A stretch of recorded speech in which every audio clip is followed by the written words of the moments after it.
The U.S.-Dakota War of 1862, a brief summary.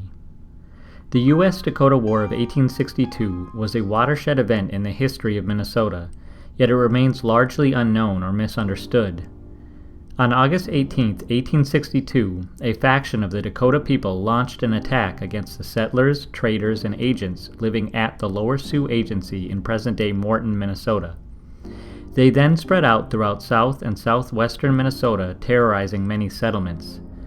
After the first day, the Dakota killed several hundred settlers while taking about 250 white and mixed-race captives. At the time of the attacks, the Dakota were poor and starving and decided it was time to fight for their survival. For many years they had suffered at the hand of an unjust, corrupt, and ineffective treaty system.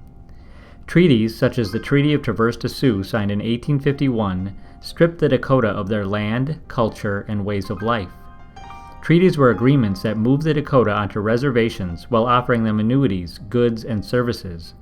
However, payment of annuities was often delayed, withheld, or stolen by means of fraud and corruption by avaricious traders. Also, the Dakota were forced to take up farming and to give up their traditional ways of dress, speech, religion, and living. This forced assimilation, along with corruption and fraud, led to the wretched conditions that eventually broke out in war. Following the initial attack on August 18th, the Dakota launched 2 attacks at Fort Ridgely and 2 at New Ulm. Both these were repelled by settlers and volunteer militia. Soon, reinforcements arrived at Fort Ridgely in the form of Henry Hastings Sibley and about 1,600 mostly volunteer militia sent from Fort Snelling.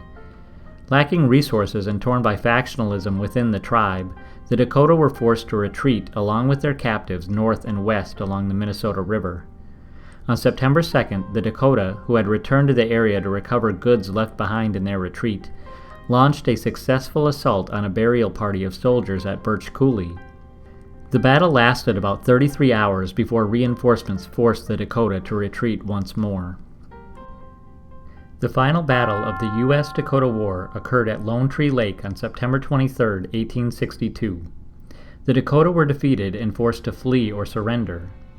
The captives, many of whom were kept safe by those Dakota who did not favor the war, were released and the remaining Dakota were taken prisoner. A military commission was established, and in the weeks that followed, the commission put on trial 392 Dakota and sentenced 303 of them to death by hanging for their roles in the U.S.-Dakota War.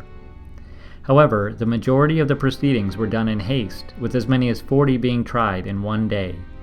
The convictions were reviewed by President Abraham Lincoln, who deemed them too harsh and approved only those sentences of men proven to have participated in violent crimes. As a result, on December 26, 1862, 38 Dakota Indians were hanged in Mankato, Minnesota, in what remains the largest mass execution in United States history. All remaining Dakota Indians, many of whom did not take part in war, were imprisoned at Fort Snelling and eventually expelled from beyond the borders of the state of Minnesota forever by act of Congress in March of 1863. The U.S.-Dakota War was a tragic event for Dakotas and settlers alike that has left a permanent stamp on the history of Minnesota. Today we are still struggling to understand and reconcile these unfortunate events.